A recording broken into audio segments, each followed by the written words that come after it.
SmartB Sports Update Podcast is brought to you by OPtimum CBD. For all your rest and recovery needs, CBD products are your best bet. Go to OptimumCBD.store to order now. Free delivery on all orders over $99. You must be over 18 to order. I use Optimum CBD products personally for my rest and recovery. I train 6 days a week in Jiu-Jitsu, as you've probably heard on the SmartB Sports Update Podcast. I teach, I train, I compete.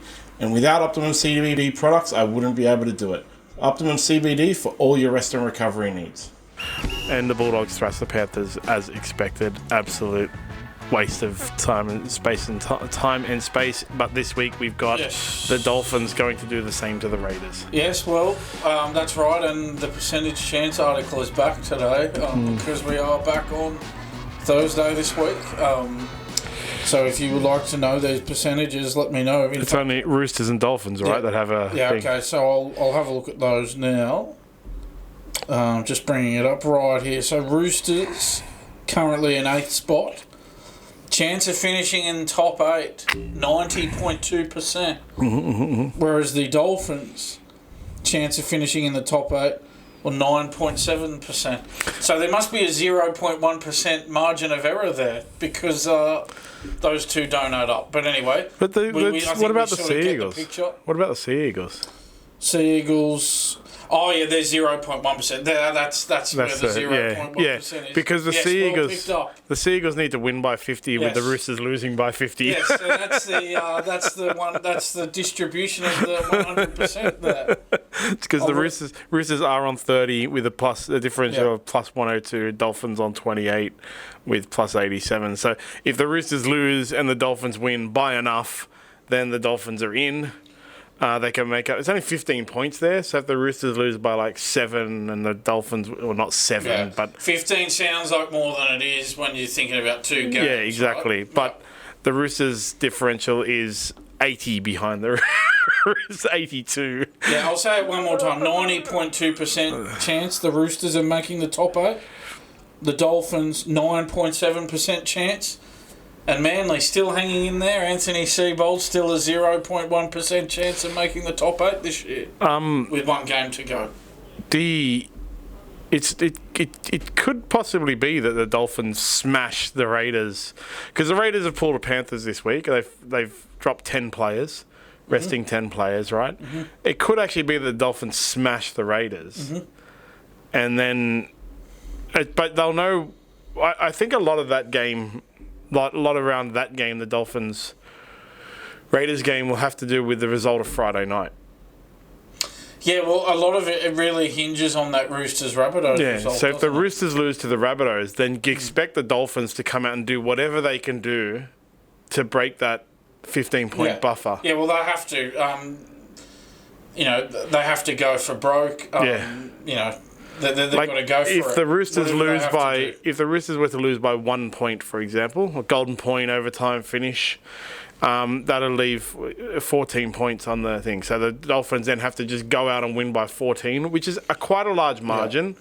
At least they will know what the equation is. Yeah. I mean, they may go into the game having no chance. Yes. If the Roosters win, they won't have any chance. If the Roosters win, they will know their fate. Yeah, I think if the Roosters win, that match will be a lot closer, the Raiders-Dolphins game, because I think the Dolphins won't try as hard.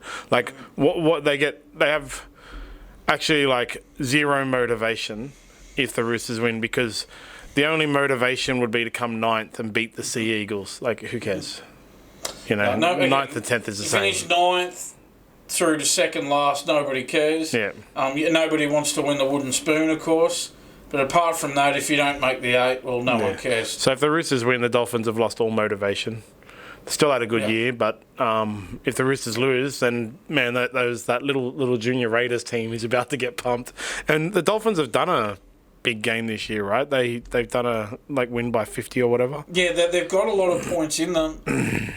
They are one of the better attacking sides in the competition, the Dolphins. Yep. I'm just having a look at. They did the 42 against the Storm. 42 against the Storm. In fact, they are, if you can believe it, the Dolphins are the number 1 attacking team in the competition. 42 points against the Storm, 44 against the Bulldogs, 56 against the Dragons, 58 against the Cowboys, 50 against the Rabbitohs. 43 against the Cowboys. Got smashed by 64 against the Roosters. Yeah, so if the Roosters lose, they definitely have the potential to put 50 on the Raiders. You know, and it's a junior 100%. Raiders team. You've got to remember, it's a junior Raiders team. It's 10 players. Again, out. They're resting 10 players, and I know some people tried to say, "Oh, it's 7 players rested and 3 players injured." No. The 3 players injured wouldn't be injured if they weren't in this scenario. So it's 10 players rested. It's not 3 players injured, 7 rested. It's 10 players rested. Yeah, if the situations were reversed, and the Raiders were in that. You know, we need to win this game to make the finals. There'd be no resting. Like that. And I noticed some people, could I just say, while we're talking about the Raiders, I noticed some people were trying to talk about the Raiders getting a rough deal with the finals draw. They were saying that, it's not fair on the Raiders having, a short turnaround because their game's on Sunday this week and then they turn around and play week 1 of finals the following week. So already the Ricky Stewart media machine is in full operation already. The finals haven't even started yet. We've still got a week of the regular season. And already the Ricky Stewart spin doctors are out in force, out in operation already, trying to get the Raiders whatever advantage they can going into this final series. Seriously, if the Raiders win the premiership, they'll be calling Ricky Stewart the best coach of all time. They were talking him up when the Raiders weren't even making the 8. Imagine what they're going to be saying if the Raiders win the comp this year. I don't think they're going to win the comp, but yeah. But it's all right because Shane Flanagan's the greatest coach of all time because the Dragons were tipped to get the wooden spoon by a lot of players. Oh, yeah, and that's more... Yeah, so... I heard somebody say that even though the Dragons are third last on the ladder now, that this season is a pass mark. That was other many media people spin that many was people out there. tip them for the wooden spoon, and if people tip you for the wooden spoon and you don't get the wooden spoon, you're a master coach. Unbelievable. Yeah, so Shane Flanagan. I wish the journalist who said that Shane Flanagan gets a pass mark. Gee, I wish he was my school teacher back in the day.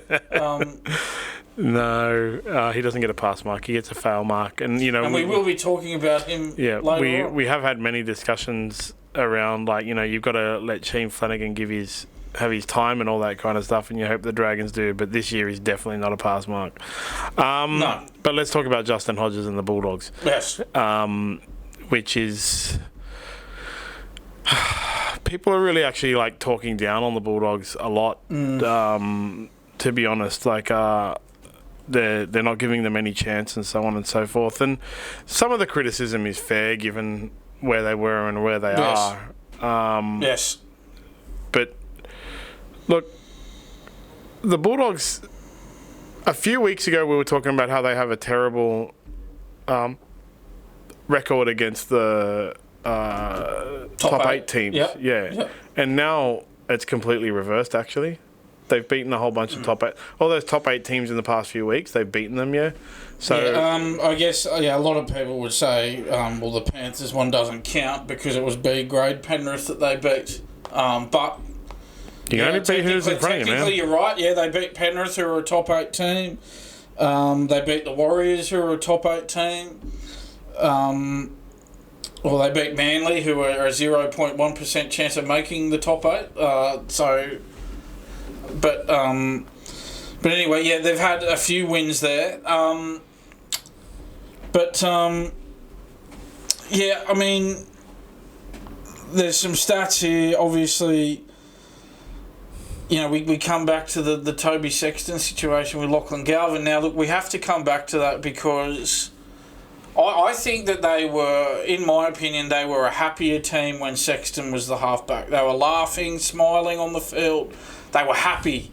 I look at their body language now. I don't see a happy team there. I don't think they are happy. We'll see what happens. We don't know what's going to happen here. You are right. People have jumped the gun and written them off quite quickly here. They will finish third. And so they will have a second chance in week 1. basically, that game against Melbourne in week 1 of the finals, that's basically a free throw at the stumps. Yeah, because if they lose, they get a second chance the next week. They've all screwed me because it's now made it really hard for me to have a Bulldogs Storm grand final. The Storm need to lose in the first week for it to be a Bulldogs Storm grand final, actually. Because now that the ladder, the top 3 are set, 100%. There's no way to... Actually, I think it's still... Because what will happen is because they're playing in week 1, they'll go on opposite sides of the draw. So your scenario can still... Yeah, it has to beat... Bulldogs have to beat the Storm, though. But it you know what I mean? It doesn't matter which way it goes because if the Storm win, well, they go on the other side of the draw. And the Bulldogs... I see what you mean. Whoever wins, it doesn't really matter because... They'll go on to opposite... Because you can't I see what you mean. You can't play each other twice in the finals before the grand final. Yep. The only way you can play twice in the finals is if you play in the grand final and one other time in the finals. So it is still set. It's going to be Bulldogs. Yeah, it is. It actually... It would be less chance if they were in separate... top 4 finals, but the fact that they're playing each other in the top 4 final... It's Bulldogs Storm grand final. So your prediction is... On track here. Awesome. I really hope you're right. Awesome. I'd be very I'm so happy. over the moon if you're right on that. Well, you won't when they lose, but, because, my prediction also is Melbourne to win. Yeah, I haven't come to that yet. We've got a fair way to go. That's a fair way down the road. But, yeah, the facts are the facts here. They played 16 games with Toby Sexton at halfback this season. For 12 wins and 4 losses, that's a 75% win record. With Galvin at halfback, since he's taken over as halfback, 7 games, only 4 wins, 3 losses, 57%. So the win percentage was higher with Sexton at halfback. I feel like they were a happier team with Sexton at halfback. I feel like they were a better team with Sexton at halfback. Because they were happier, I feel like they were defending better. They held the Rabbitohs and the Knights to 0 in consecutive games earlier in the season before Galvin got there. Their defence has not reached those heights since then. Yeah, I think it's just been worse since Marnie was dropped as well. Yeah, you're right. That's the other factor here, isn't it? It was bad enough that they dropped Sexton, who was the winning halfback, but now they've really disrupted everything by dropping Marnie to the bench and only playing him for 10 minutes a game. And and Bailey Hayward is not, he's not Reed Marnie. He's only just started as an NRL hooker. Reed Marnie has 8 seasons of experience as an NRL hooker. And the other thing is there's not that much difference in age between them. Reed Marnie's 27, Bailey Hayward's 24. It's not as if Bailey Hayward is only 20 and just coming through. He's 24. Reed Marnie's 27. You got a choice between a 27-year-old with 8 seasons of first grade under his belt or a 24-year-old who's only just started as an NRL Reed Marnie played in the grand final too. Yes, in 2022 with Parramatta. Took Parramatta to a grand final. That's why they bought him, basically, because he was a grand final hooker with lots of experience. They haven't been as potent in attack with Bailey Hayward at hooker as they were with Reed Marnie at hooker. Reed Marnie offers better service out of dummy half. It is when Justin Hodges says the Bulldogs will be caught out in the finals, there is a massive danger of that because of these kind of things and the fact that they haven't been in the best of form. Honestly, the Bulldogs internet groups crack me up because actually now there are 3 kinds of posts 20 times a day. Right. It'll be Serrato is the worst. He screwed up our whole team. Screw Galvin. I hate Galvin. It'll be Serrato we trust. If he's going to win us, he's the premiership. Everything he does is right. And I'm sick of all you people saying that he's the worst. And then the third one will be, can we stop posting about Lachlan Galvin, please, and talk about other stuff? It is. I just don't think you can't argue with statistics around it. That's my thing. Cameron Serrato might be the greatest and best coach in the entire world. I've said from the beginning of the year, I think it's going to be Bulldogs Storm grand final and Storm are going to win. No matter what happens now, though, because of this circus, if the Bulldogs go to the grand final and lose, half of the fan base at the Bulldogs is going to blame Serrato's choices around Lachlan Galvin and Reed Marnie. They're going to say, we would have won if we had have kept Toby Sexton, which you can't say that. And Like, I mean, you can't guarantee that, obviously. But what it has done is it's this off-field disruption that didn't need to happen. There was no need for it. No, it wasn't broke. But all right, you're right. You can't say that, oh, well, if they had left Sexton at halfback and Marnie at hooker, that they would have won the premiership. You can't say that. What you can say, though, is that they were going better in the first half of the season. Everything points to that. That's what I mean. They were on top of the ladder for 13 rounds earlier. You can't argue with statistics. No. And so that's what they... Like, you know, I think we talked about it before where people kind of lose sight of the actual argument. And that's what's going to happen. If... Wherever the Bulldogs fall out in the... final series, they're guaranteed final series. Wherever they fall out in the final series, the narrative is going to be because Ciraldo and Phil Gould changed the thing. Yeah. People are going to say we would have won the grand final if it had been for Sexton. Making that argument though actually gives you less credibility. People who want to argue that need to stick with simple fact is we were going better with Sexton. And there's no reason to believe we wouldn't have continued to go better with Sexton. And so that gives you more credibility in your argument about, like, actually they might have made it further through the finals. Yeah, and the other thing you could say is, would they have made the top two important, given that you get a home final in the first week of the finals?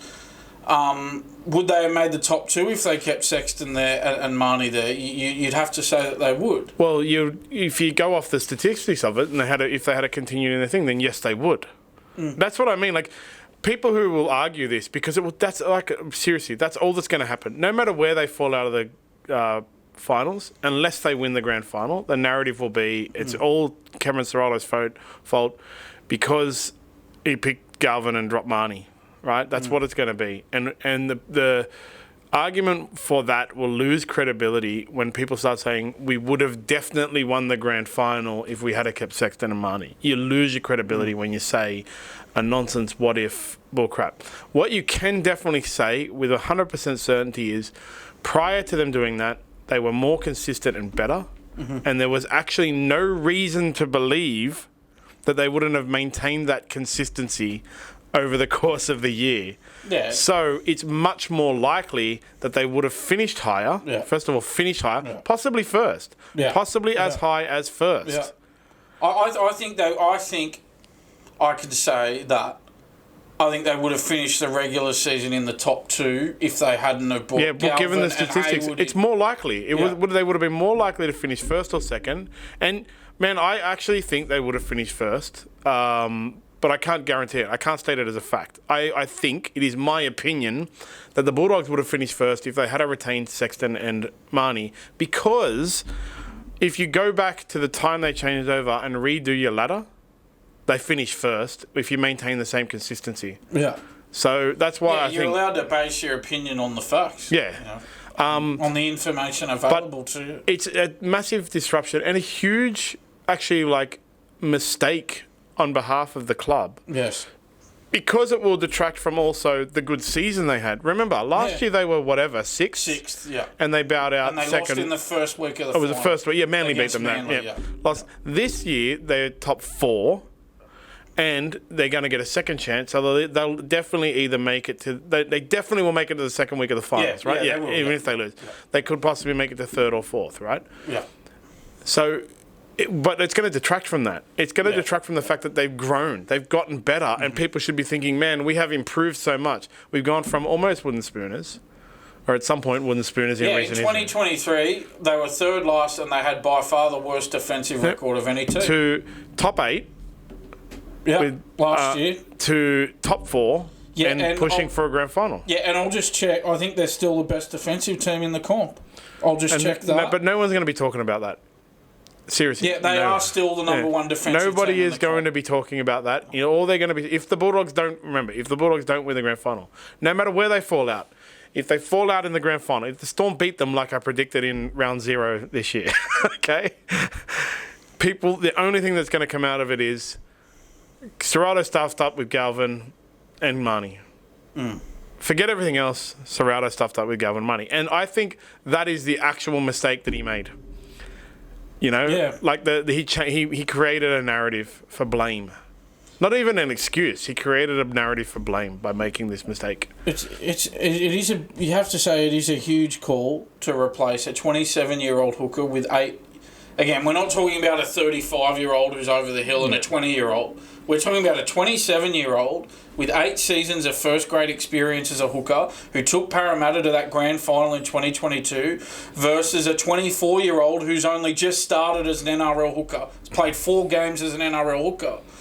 It's a big call to bring the 24-year-old in for the 27-year-old there, I would have thought. That one is even worse than the Toby Sexton one when you really think about it, Like that change. Yeah, 100%. Because in all honesty, look, for whatever reason, you look at their individual games and you can see why people would think, Galvin's got more in his game than what Sexton does.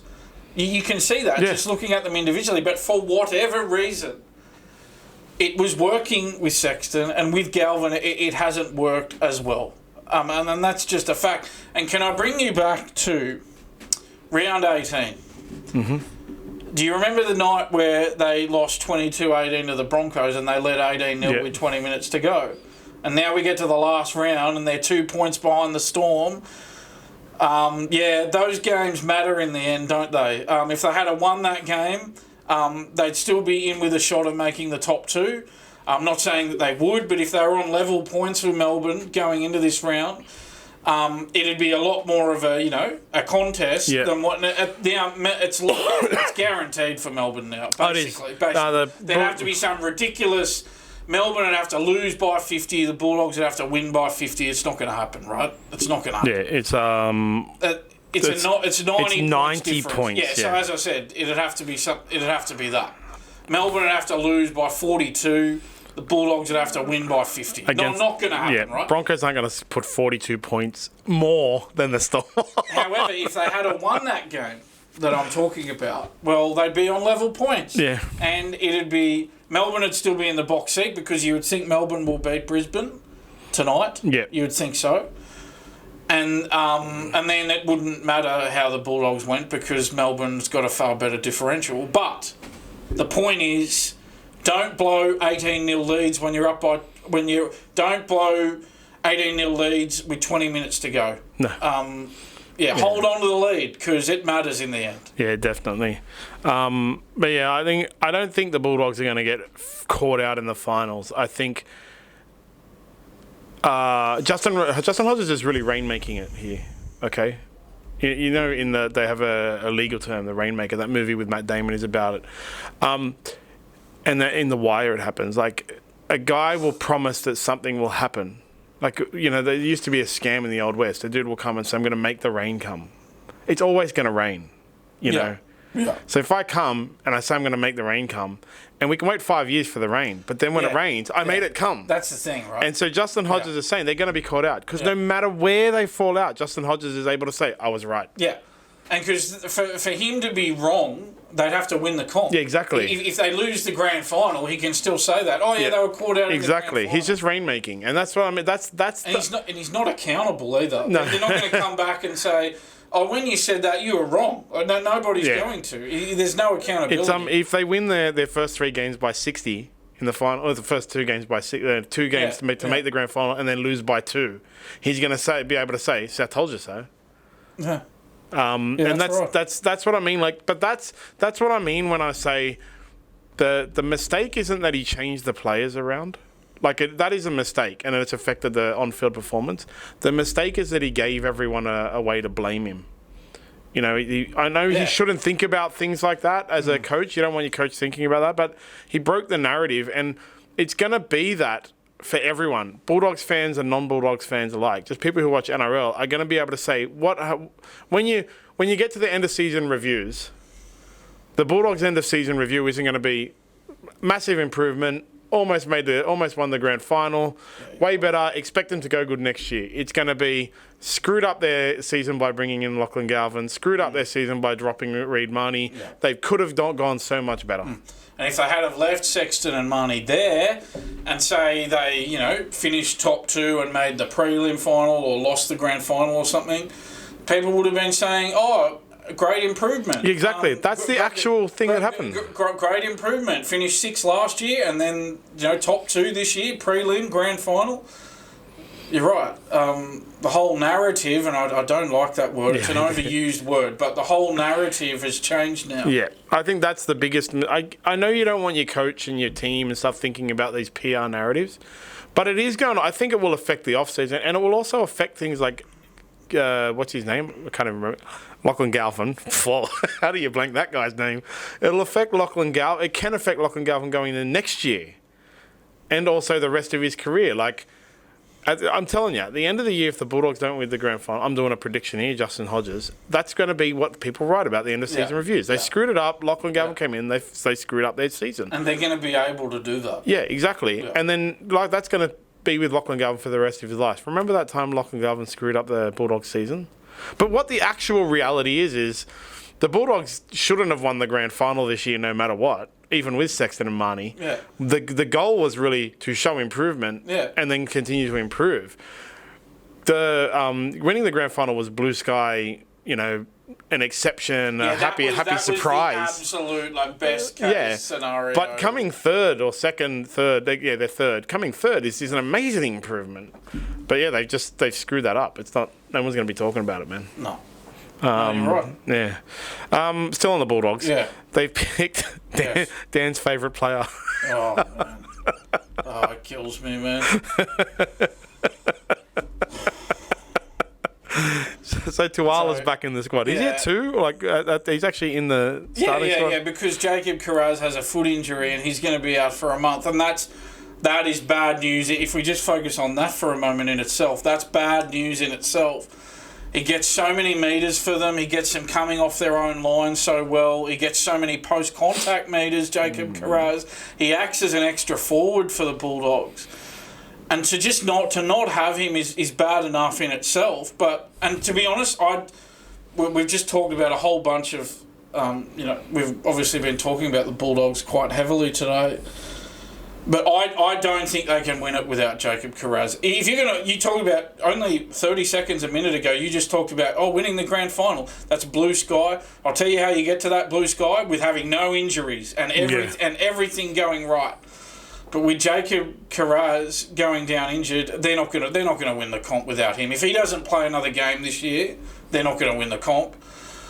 And to make matters even worse, they've replaced him with Enari Tuala, who. I don't understand this. I don't understand. We just went through we just talked about Lachlan Galvin and Reed Marnie and Toby Sexton and Bailey Haywood and why we don't agree with him on that whole scenario with those players.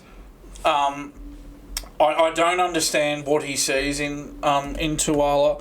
Take you back to that game against the Dragons. They scored 2 tries because of tackles that he missed. Bad misses of tackles. The game against the Roosters, we talked about it. Daniel Tupou out-jumped him twice and scored tries. Daniel Tupou scored a hat-trick on him that night. So what's going to happen? Obviously, Tuala's come back. Carraz is going to be out for a while. What's going to happen in that first final when Xavier Coates is marking Tuala? Hello? What do you think Melbourne are going to do all night? They're going to bomb that side. And Xavier Coates is going to have a field day against Tuala. So Tuala, I'm just looking up on SmartPlay. It's my best statistical analysis thing. So in SmartPlay, Tuala has an average score of 34.18. Is that good for SmartPlay? No. Okay. So if we look at comparison, for example, let's look at Montoya. I'm going to start doing this next year. Where's Montoya? Oh, God, my mouse is so he's only just come back from injury, Montoya. So it's frustrating. They get Montoya back and then they lose Carraz. And so that was what happened was Montoya coming back took Tuala out of the team, which I was happy about. Well, but now Carraz is out and now Tuala's back. He actually has a lower average. Less games. What's Katoa? I wonder what his average is. Yeah. But it's because of the errors that his average is so low, Yeah, and that game against the Dragons I talked about, he didn't even attempt a tackle on Clint Gutherson.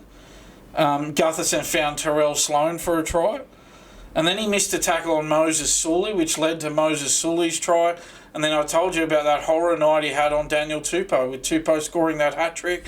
And twice he out-jumped him, of high kicks, out-jumped him in contests and scored 2 tries that way. And the other frustrating thing is, I've talked about it's not as if they don't have other options. I've talked about Jethro Rinakama scored the winning try in his first 2 NRL games.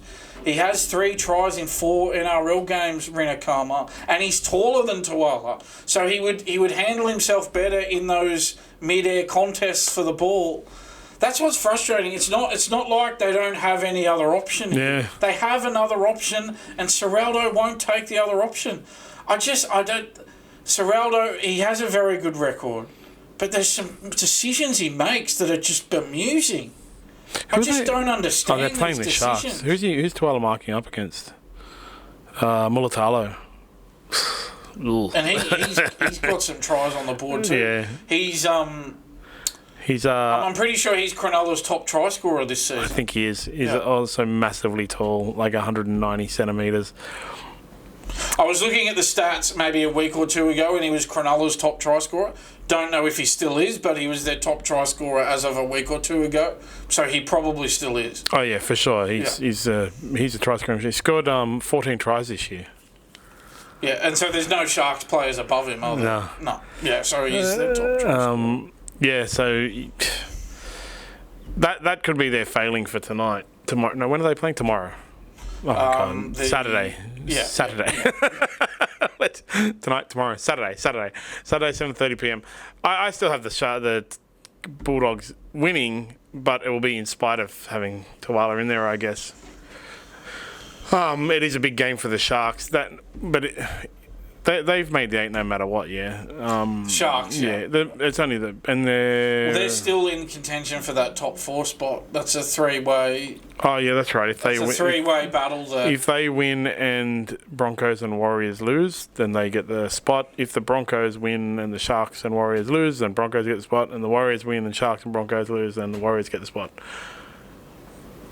Otherwise, it comes down to points differential, and the Broncos are far, far, far ahead of the other two, like 60 points ahead of the Shark and 130 points ahead of the Warriors. Yeah, so the equation's simple for the Broncos. Win and you're in. Yep, done. That's it. Yeah. I mean, it's not an easy game against the Storm. It's in Brisbane. Storm. Again, I will do the usual thing and point out that we're recording Thursday afternoon, and that's the Thursday night. Oh, that's tonight's game, yeah. So by the time you're watching us, you will know the result. But we don't know the result as we're sitting. Yeah, the Storm brought everyone back in. So the Warriors and Sharks. At this point in time on Thursday afternoon, you'd have to say the Warriors and the Sharks have a good chance of actually taking that 4th spot, just because the Broncos unfortunately have to play the Storm. You know, but the Broncos can be the Storm. Most likely, the Storm probably win that game. Yeah. And then so the Broncos need the Bulldogs to win, and they need. They're going to need Manly to beat the Warriors too. Yeah, Manly carved up the Dragons last week. My God, that was horrifying. Yeah, well, we will get to the Dragons in a little bit. But let's talk about the. Yeah, I was just thinking that Xavier Coates going up against Tuala in week 1 of the finals. What's he going to do to him there?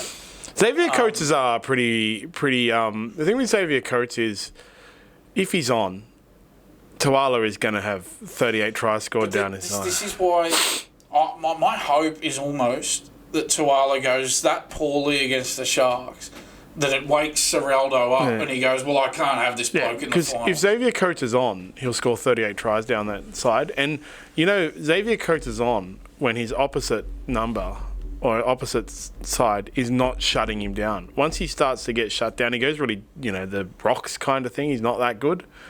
I mean, he's a really, really good player. He's one of my favourite wingers. But, yeah, like, if he gets, like, smothered a bit, then he doesn't go so well very rapidly.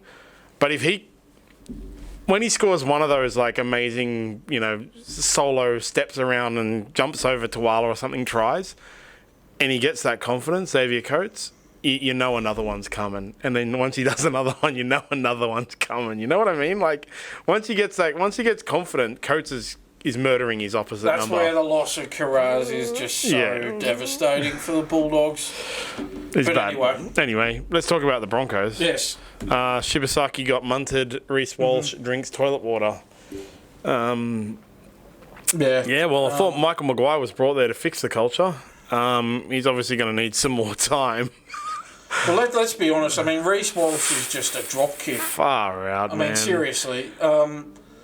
Yeah, all right, it's not the crime of the century, but you just, seriously, drinking toilet water and posting it on social media? Why are you posting it?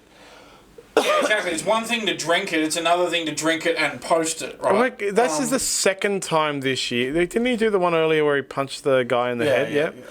Like, how goofy do you have to be to do these things? First of all, I understand he's like, a 21-year-old idiot. 21-year-olds are stupid. He's in a stupid... He's 23. Oh, 23. That's terrible. That's where you got to be, he's that's not, the time he's not 18. You got to be waking up a bit. This environment he's in and the rugby league kind of environment is a very immature environment, right? So you see Brad Fittler at the age of 50 still acting like a goofball. Yeah. But why do you post it on social media? What goes through your head that you think, oh, man, come and record me drinking toilet water and I'll put it up on me social? That's the thing, right? It's not the crime of the century, but you just don't do it. You just think about it and you go, all right, I'm not going to do this because it's just not going to be what the coach wants only a week out from the finals. You shouldn't do it at any time, but especially at this time of the season. But this is the problem. He thinks he can do whatever he wants because they never put him into line. Yeah. Isn't that what Michael Maguire's there for, though? Isn't that why he was brought there for? No shirts off at training, stop acting like an idiot, that kind of thing. Isn't that what he's there for? He's 1 year in. This is the problem. Everything he does sort of isn't that bad, so he just gets away with it. Yeah. Like punching his mate in the face. They just said, oh, yeah, blokes in their early 20s do that to each other. Well, they don't, guys. That's true, but that's what they say. They don't. I'm a bit thirsty, so I'll just drink some toilet water and post it on social media then. To me, it's the posting it on social that really gets, like... Who thinks to drink toilet water? Yeah, well, that's the stupid stuff that young people apparently do. And like I said, so you could probably see that amongst, teenagers, and then the NRL, people are a little bit more immature. So I give him like a... Not an excuse, but I give him a little bit of a micro pass for the fact that he's 23, because he's 23-year-old in rugby league is like a 17-year-old basically. So drinking the toilet water, but as a rugby league player with a history of posting stupid crap on social media and getting in trouble a lot, at what point do you, in your own mind, go, guys, don't post that on social media? Really, tell all your mates. Go to your mates and go, guys, don't... I have a pretty active social media. I'm in a massive fun time right now because I made fun of... I rightly criticised the bad things about a massive jiu-jitsu event over the weekend. Love the jiu-jitsu event, but I think there's a lot of lies and misinformation that went out there about it and a lot of hypocrisy, right? And I publicly posted about it. And I'm getting all this, hate, right? Mm-hmm. But I do take photos and things like that. And then people say to me, oh, can you not put that on social media? And I just go, yeah, all right. First of all, I don't even need to know why. But Reece Walsh should go to his mates and goes, boys, just don't let me post stuff. Are you my friends? Don't let me post this idiot. Don't post this stupid stuff, guys. And if they're his friends, they'll go, all right, no worries. And that's it. Then we don't know about it. Then we don't care. Of course, they will record it and then it will get leaked because none of these people have friends. Who was the one earlier this year? I think it was with the Galvin thing. One of the Panthers player posted only to close friends. Because on Instagram you can choose to only post to close friends, and then it got leaked. Yeah. Guys, you don't have any close friends. Latrell Mitchell's in a room with his friends, and they release the thing. Nobody is your friend. They have users who they have hangers on. But they don't have real friends, do they? And so, if you're Reece Walsh, you go, guys, don't post crap to social media. Don't let me post crap to social media. But also, just don't record the crap we do, guys. Yeah. Like, at what point? At what point in your life as Reece Walsh do you sit down and actually do that? Like, just go to your friends and say, "I'm getting in so much trouble on social media, guys. We need to stop." Reece Walsh, continue to do your stupid crap. Honestly, I don't care if you do your stupid crap. He's the new Latrell Mitchell. Yeah, he really is. The first 12 months of our podcast, we were talking about Latrell Mitchell every week, and it feels like, Reece Walsh has just sort of morphed into that role for us. I feel like we're talking about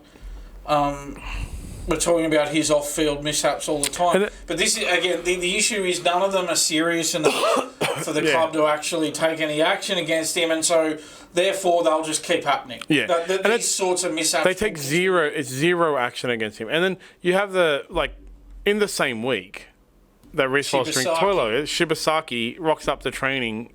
Still drunk. Oh, not still drunk, but dusty. Under the weather. So you would say he probably would have blown over. Like, I've rocked up to work in my time. Years and years. One of my friends used to have Monday off. He was a baker. So every Sunday night. It was back when pubs, it was when I was like 20 years old. Back when there were no lockout laws. Yeah, exactly. So Sunday night, we'd go to Oxford Street and drink pineapple. That was all that was open on Sunday night, all night. Be all night drinking like pineapple juice and vodka. That was his drink of choice. Yeah. And, you know, I'd sometimes go from Oxford Street pubs to work. And I remember one time my boss, standing at reception, my boss walked up to me and said, "I'm going to send you home drunk because you're still drunk." But this is the thing, right? He's rocked up to training and he's dusty, so he probably was over there. He probably drove there, and they stood him down because that is a bad enough breach. Yeah. We've discussed that before. Like, that's what you've got to do, right? Yeah. With when we talked about cocaine usage, like, it's not a performance enhancing drugs, but if a guy comes in, like, you know, on a come down from coke, you go, "Dude, what the hell is wrong with you? Be professional. Come to training properly." Stood down. That's a bad enough offence, and it's been kind of swept under the rug. Not like it's a conspiracy cover-up, but just swept under the rug and not mentioned much because of Reece Walsh drinking toilet water. So Reece Walsh's one is so ridiculous, but not bad behaviour enough. It's everything he does. It's just not quite bad enough for them to do anything about it. It's so ridiculous that something is not bad enough to stand him down or fine him. That it's so ridiculous that it's more in the news than the fact that Shibasaki, very important player to their team, as we've discussed, it's possible for them to have the top 4 spot if they just win tonight, has had to be stood down for disciplinary reasons. You know? To be fair to Shibasaki, I don't know. I'm not aware that he drove drunk. No, I didn't mean to say he did. I think he's just turned up to training under the weather. Obviously, he'd been out drinking the night before. Yeah. But I'm not aware of him having... no, I didn't mean to say he did. Driven in a car. Yeah, but it's like... But yeah, it's still, you know, it's not ideal. You can't rock up to work still drunk or whatever. Not at any time, but especially not a week out from the finals when you got training. If they win, they guarantee a top 4 spot. They've got a really hard game against the Storm with all their players back, and if they win, they got a guaranteed top 4 spot. Yeah. Now they're probably going to lose, and they have to hope that the other two teams lose. And I did see that the issue is, and again, I don't want to talk too much about it because by the time this podcast is out, that game will have already been played. But the issue as well is that now, because Shibasaki's out, Dean Mariner, who usually plays on the wing, he's now got to move into the centres. And it's a different ball game in defence, defending in the centres to defending on the wing. So now Dean Mariner's been taken out of his comfort zone. He's got to defend as a centre rather than as a winger. He's got to make a lot more decisions in the centres in defence than what he normally would. And you think Melbourne... Melbourne are going to be having a good look at that and are going to be exploiting that. But again, the result will be known. Yeah. But more than likely, Melbourne are going to win that game, and this will... It's the point is, like, Shibasaki being stood down is actually really big news because of where we are in the last round. Like, this game has an effect, but nobody's talking about it because Reece Walsh drank toilet water. Think of that sentence, man. That's right, but that's we're not talking about it because he drank toilet water. drinks toilet water. But that's a big deal when you think about it. If Melbourne can get a couple of tries exploiting that weakness in defence, they might only win by a couple of tries, and that costs Brisbane a top. And if that costs Brisbane a top 4 spot, it may not cost them. It may depends if they lose. As I said, it depends on those other results. But the moral of the story is, don't turn up to training drunk with only at any time, but let alone with only a week to go before the finals. And maybe not the best idea to drink toilet water and post it on social media either. Yeah, absolutely. Let's go down to the Dragons. Yes. So some journalists have discussed this on Fox Sports. Yes. About basically young halves should be worried and not go to the Dragons while the Flanagans are there. Mm-hmm. We talked about this before. Yes. It's a very fair point. And, the CEO said that Kyle Flanagan won't be the halves in the halves next year. Yeah, if we believe that. Yeah. That's the only thing they have. Think like this, right? You're a young half. The Dragons come to you, or even a mildly experienced half. The Dragons come to you and say, we want you to come and sign with us. And you go, bit worried. You go to your managing agent, bit worried, man, because I know that Kyle Flanagan's going to be ahead of me. I'm better than Kyle Flanagan, but I know I'm not going to get the chance. They're offering me more money than wherever else. But I'm going to get to play more if I go wherever else. And the manager's only response, or the Dragons' only response can be, don't worry, our CEO said that Kyle Flanagan's not ahead of you. Yeah, well, yeah. In that case, I'm signing with them. The journalist is right. You wouldn't go there if you were a young half. No. You wouldn't do it to yourself. You wouldn't put yourself through it, because you would have... If you were to do that, you would have to go through what Lachlan Ilias went through this year. And what he went through this year was that the last game that he played was back on Anzac Day, and then he never got brought back into the team. He was just left sitting there in reserve grade, even though Kyle Flanagan wasn't performing really well in first grade. And that's 3 losses in a row that they've had now. As I said, they're now 15th on the ladder, the Dragons. That's a terrible season. Third last on the ladder. They should have finished a lot better than that. Well, I think I had them at... We've got to check next week, our ladders. I think I had them at 8th, right? Yeah, we will have a look at that next week. But Lachlan Ilias has guided the Dragons to 2nd spot on the New South Wales Cup ladder this year.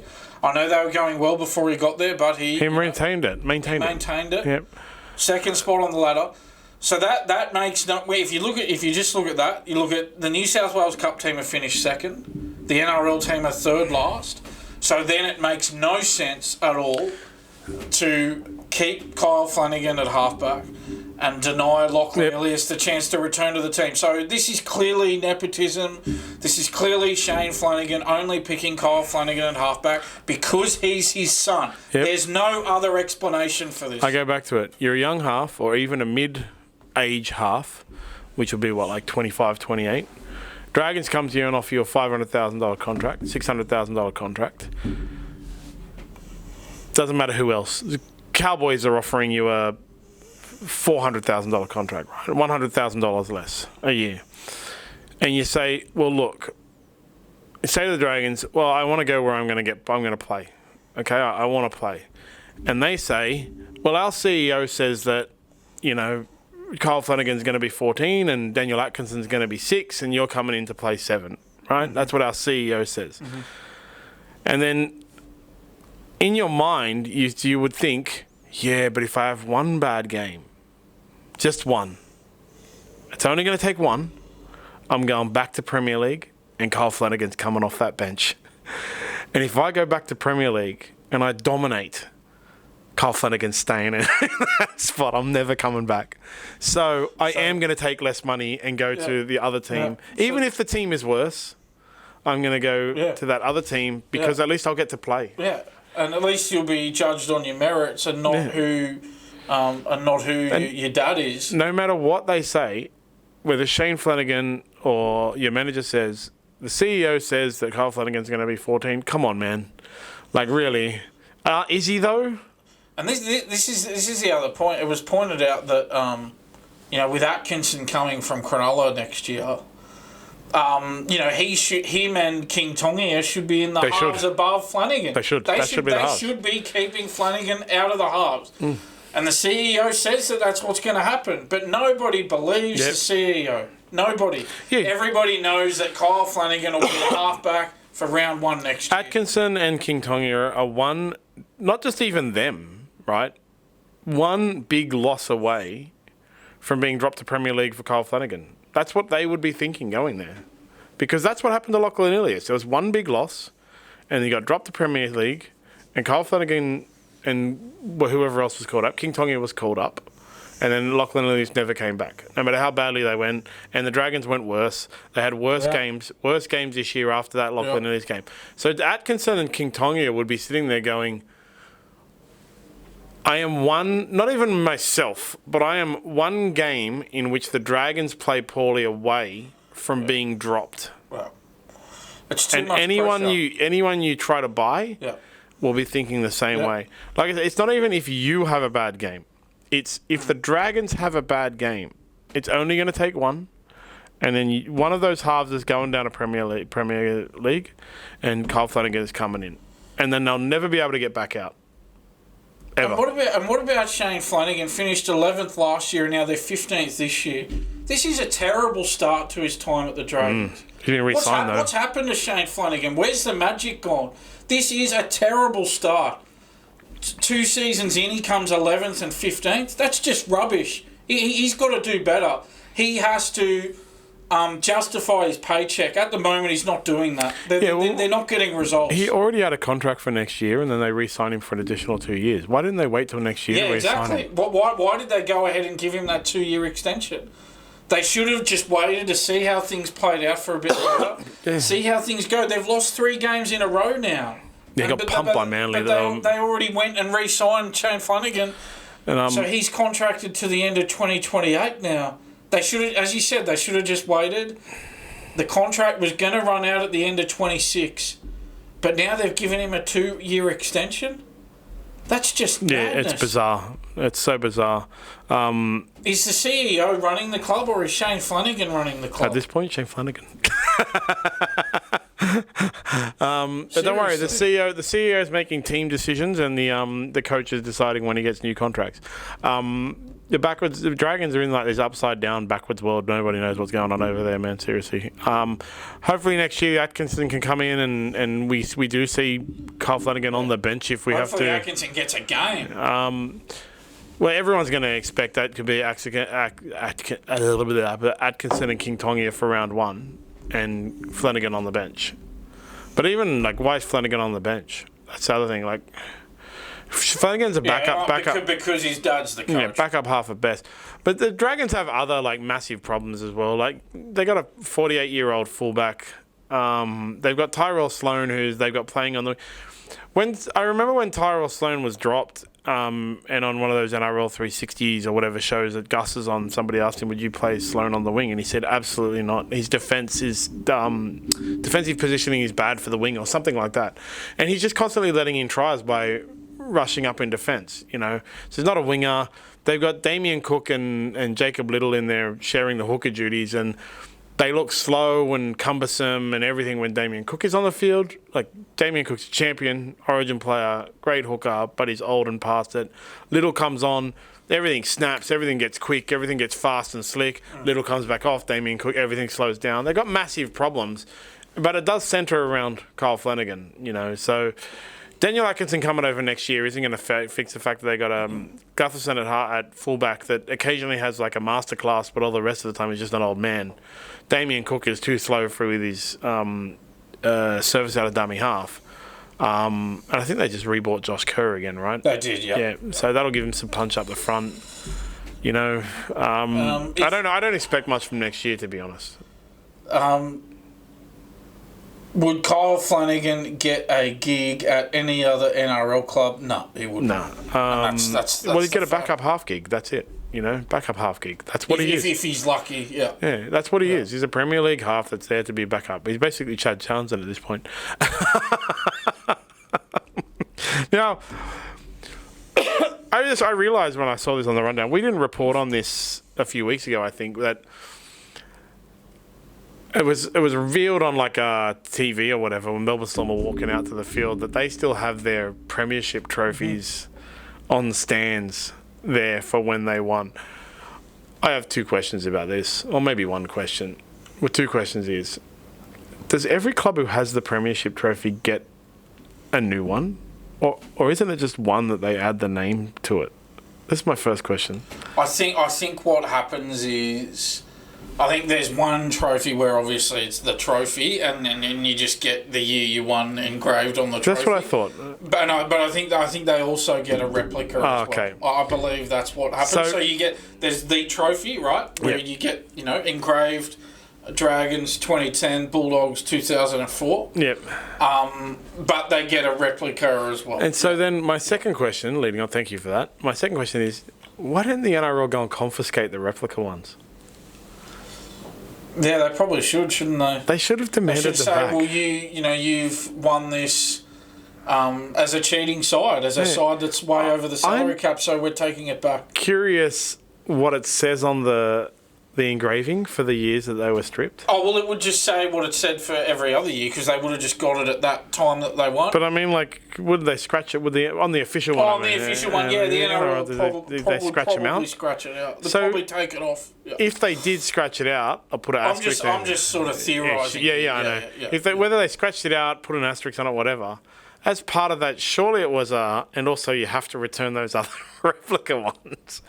Now, if they did demand return of the replica ones, that would mean that if they still exist in Melbourne, Melbourne got them made, which is just even another level of bizarre. Another level of arrogance. Yeah. But Jarryd, this is the second time in recent history I can remember this, because Melbourne once did a whatever thingy. I think it was, I don't even remember what it was. It might have been like their 20-year anniversary or whatever. 2019, where they did like a show at the event at the park before a game, and they had those trophies there as well. I remember that. So this comes up every few years when everybody realizes, wait, Melbourne Storm are still thinking they won the trophy. So the way that they get around this idea is they now don't call their premierships. They call them grand final wins. And so that's the technicality. Yeah, unfortunately, you don't get a trophy for winning the grand final. You get a trophy for winning the premiership. That's their technicality is they call it grand final wins, and that allows them in their mind to include 2007 and 2009. The arrogance. And so Jarryd Hayne has, of course, commented on it because he was into the 2009 one. He was the major. He won the Dally M that year. He dragged. He single-handedly took Parramatta into the grand. Yeah, final into the grand season. final. Like it was one of the best year-long. Not even year-long, because they weren't going so well at the beginning of the year. They turned it around. That was the year I decided the Dally M medal is not awarded very good, because it doesn't award for being consistently good throughout the season. It awards to the guy that had 10 good games. But he got into the grand final, and then, of course, they lost, and the premiership was stripped. So he's got some quotes. You got the quote? Yeah. So there was a graphic posted to social media by the Cast Patrol podcast. That's social media turns everybody into a celebrity, doesn't it? The Cast Patrol podcast. Absolutely. Heard of that? So they posted that only 8 teams have made the grand final from outside the top 4 in the NRL era. It prompted a stern response from Jarryd Hayne, who, as we said, was a member. Excuse me. Who, as we said, was a member of the 2009 Eels team that lost 23-16 to the Storm in the grand final after a surge from 8th spot, powered by their superstar fullbacks, as you said, Dally M medal winning form that year. And so Hayne wrote on his verified Facebook account, and I quote, "One team didn't lose. They were cheated. Please get it right." That was what Jarryd Hayne wrote on social media. And He's right. He's 100% right. So he's spot on, and you can't argue with that. He's 100% right. I've just gone through a whole thing about how. So if you're not gonna say that Parramatta should be the premiers in 2009 and Manly should be the premiers in 2007, then you should at least not acknowledge their loss that year. Yeah. You should at least, as I said, in instances like this, disregard their loss. Yeah, I don't think Parramatta or Manly should be given even at the time, I don't think they should be given the premiership win, right? I never have and I never will. You can't convince me that, because Melbourne cheated, the premiership goes to the other person. Okay? In one-on-one sports, I think... And it's different in running or in sprinting or something? Because it's one-man sports. One-man sports. Yeah. Podium-based sports and things like that, you DQ the cheater and the next guy wins, right? In a team sport, it's a very different thing. You can't say, if Melbourne had been... and it's also in a season-long sport. That was the other thing that I always bring into it, like the season-long sport. Because, in a single heat, or like a race, as you say, it's in that race, right? The person made that race... The person in front of him disqualified who won, so you get the gold medal or whatever. In a season-long sport, you can't definitively say Parramatta would have won if Melbourne hadn't cheated, because Melbourne cheated the whole year, right? So if Melbourne hadn't have cheated, you can't definitively say that Parramatta even would have been in the grand final. Yeah, and that's the thing. If Melbourne hadn't have cheated, someone else, let's even say Parramatta were in the grand final. If Melbourne had cheated, someone else would have been in the grand final. There's no guarantee that they beat that other exactly. team, right? Whereas in something like a race or a fight, swimming, that kind of thing, it is very clear. If that person hadn't have cheated, you would have won that race. Yeah. You would have won that fight. So I don't agree with people that say Parramatta and Manly should be given the premiership, but I do believe that the loss should be taken away. Yeah. The loss should be disregarded. In MMA and boxing and stuff like that, when it's a drug thing, or there's two things that can happen: disqualification, win, right, or result reversal, no contest. So Mark Hunt, for example, when he fought Brock Lesnar. Brock Lesnar tested positive for drugs. So instead of saying that Mark Hunt won, they said it's a no contest, meaning Mark Hunt doesn't have a loss on his record. Yeah. And Brock Lesnar doesn't have a win on his record. And I think that's what it should be. It should be a no contest for both those things. Yeah. Parramatta didn't lose that grand final. Yeah, and they couldn't compete in that grand final. Yeah, and continuing to display these trophies as well. Arrogance at its finest. It's complete arrogance. It's really disappointing. And, the reality is that nobody down there cares about the Storm. They got no supporters. People in Melbourne couldn't care less about rugby league. They've got the most members out of any club. So they say. Nobody down there cares. I won't cop any heat on social media for saying this because they got no supporters to give me any heat. Love it. It's not like when we bagged the Knights and we got I think 140. If you bagged the Knights, you cop it. 140. They got supporters. The Storm have got no supporters, so I'll say that no one down there cares about it, and I won't cop any heat from anyone. Let's have a look. But it's extremely arrogant. Melbourne actually have the 4th highest crowd attendance this year on total. One team town, right? Yeah. 5th highest average. It'd be all just people from New South Wales and Queensland who live down there. It is, actually. Yeah. But there's a lot of people who, I know a bunch of guys who were at the Roosters game. You know what they are? Roosters fans. They're all from New South Wales.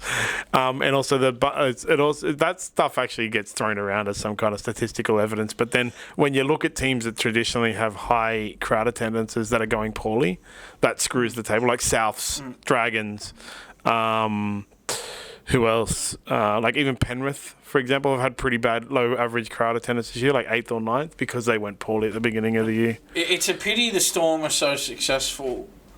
It's such a waste that they're so successful because nobody cares down there. Yeah, no. It's really disappointing for the game that they've had so much success. I've been to Melbourne on a Friday trying to watch rugby league in a pub, Good luck with that. You absolutely cannot. It Good luck might with that. be on a small screen with the volume off, and it's a Melbourne game.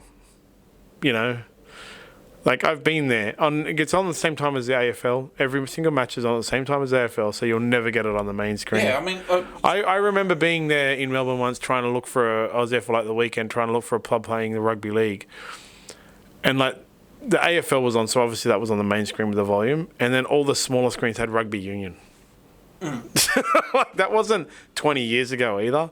That was like 3 years ago. When was that Pampax? 2022. Yeah. 2022. I couldn't find a place to watch the rugby league. Yeah, it's like selling rugby league to Melbourne is like trying to sell, beach volleyball to the North Pole. You know, it's not happening. And so Jarryd Hayne's fully right. I completely agree. And Melbourne Storm are a bunch of ridiculous people still holding on to those premierships. I can understand the individual players not wanting to give it up, but it's as a club that is the issue, right? The club having those trophies, still saying they won, having it on their record, stuff like that, as a club, that's the real issue. Guys like Cameron Smith sit there and go, screw that, man, I got my premiership ring. Yeah, you won the game. You know, you can have your premiership ring, I don't care. Like, what is anyone going to do with it anyway? You know? Yeah. But it's just as a club, as a club as a whole, they have that attitude. It's beyond arrogant. Yeah. I'm sick of it, to be honest. It's time that they, acknowledge that those premierships are not theirs. Yeah. And move on and move forward from it. I think so. That's it for rugby league for the week. Yeah. Next week is finals. Piercy is due for a baby like any day now. Is either having the baby or being induced within the next 24 hours, I believe. Okay. So as soon as he's settled a little bit, for his first baby with him and his missus, I message him about it all the time. Tell him not to worry, it's easy. Babies bounce. Don't drop your baby. So as soon as he's available, we'll do a remote podcast with him. And then, we'll get his thoughts on the finals and the year. Cool. So I'm really interested to know what he thinks about the Knights, actually. His ex-team and what they're going to do, what they can do with their crazy $13 million man and a new coach coming into that. Yeah, and we'll see how his Roosters go here as well. Looks like they're going to scrape into the 8 here, and we'll see if they can do some damage in the finals if they get there. Woke up this morning after 2 hard training sessions. Oh my god, I have so much washing, and boy does it sting! But luckily I have Garame cleaning codes Gear Guard, Clear the Funk, proud sponsor of SmartB.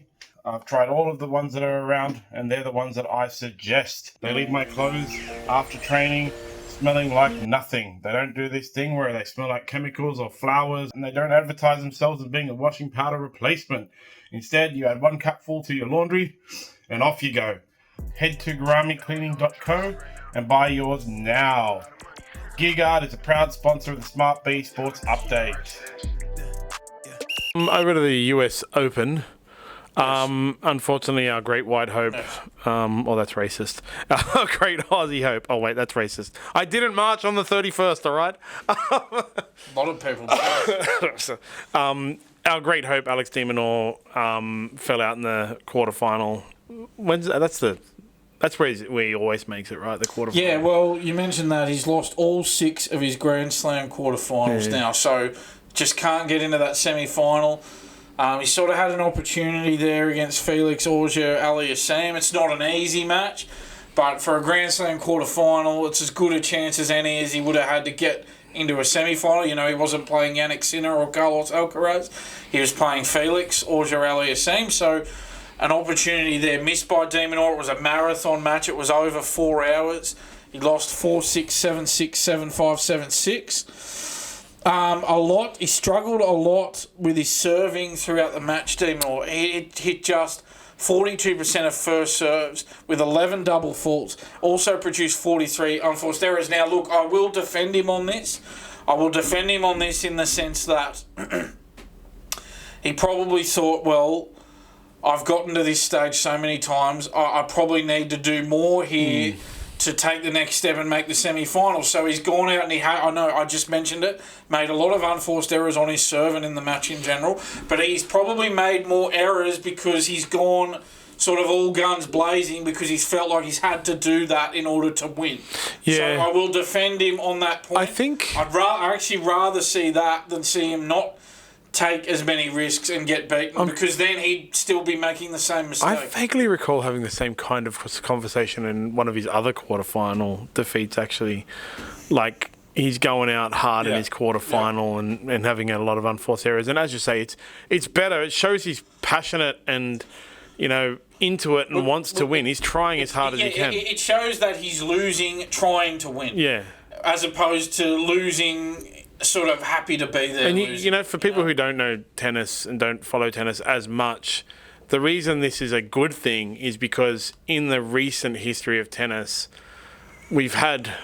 Australia as a whole has had potential players who can make it far, but as soon as adversity comes, they quit. Like Nick Kyrgios and Bernard Tomic, obviously. Yeah. So the new generation, Kokonakis as well. The new generation you can put him in that boat too. Yep. The new generation led by Alex de Minaur is coming in, and it feels good to have players that try. Yeah, there's no. There's certainly no disgrace at all from Alex de Minaur. He can hold his head up high here. And he will go on and he'll have a great career, and he'll go on and make a really good living out of tennis for the rest of his life, and good luck to him. But he's 26 now. He's hoping that he can at least go. I'd like to see him get through to the semis or a final. It's going to be hard with the likes of Jannik Sinner and Carlos Alcaraz in his way.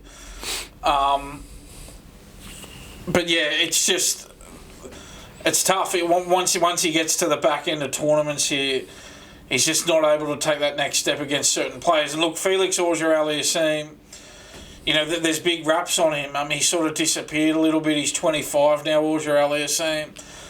But he is a power player. He's got that power game, and that's the game that does worry. That's the game that does trouble de Minaur a fair bit. Once he comes up against these power players, he runs into a bit of trouble. Yeah, definitely. He's still in the top 10, so he's our number one ranked tennis player. Well done to him. He's very consistent, but still working on trying to take that next step and get into a Grand Slam semi. How old is he now? 26. So got a couple more years to hope for it. And meanwhile, in the semis, Novak Djokovic will try to get his next Grand Slam, but first he faces Carlos Alcaraz. Yes. That is a cracker of a match. When is that? So I don't think it's... And again, we're recording this on Thursday afternoon, so it's not tomorrow, it's not Friday our time. I think it's probably going to be Saturday. Yeah. Our time. So Friday there. Yes, Saturday no decided time. Yeah. And the times only come out the day before, so we won't know what time, but I believe it'll be on Saturday. Everything is primed for either a Djokovic or Alcaraz or a Sinner or a Olga Aliassime into the finals. So Alcaraz is the overwhelming favourite with the bookies to beat Djokovic. I think that's a bit harsh, actually.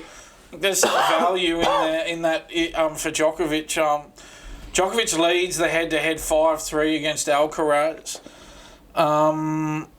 So I think that matchup favours Djokovic a lot more than the one against Sinner does for Djokovic. Sinner leads Djokovic 6-4 on the head-to-head. So, and Djokovic won his last clash with Alcaraz, which was the quarterfinal at the Australian Open this year in 4 sets. And by contrast, Sinner's won 5 matches in a row against Djokovic. And I think the reason Djokovic goes better against Alcaraz than against Sinner is because Sinner really gets up in the court and sort of bullies him, pushes him side to side. It's like Djokovic's strength is his counter-punching and turning defensive shots into attacking shots. It turns what for most players wouldn't even get the balls back that Djokovic gets back. Not only does Djokovic get them back, he gets them back in attacking positions. I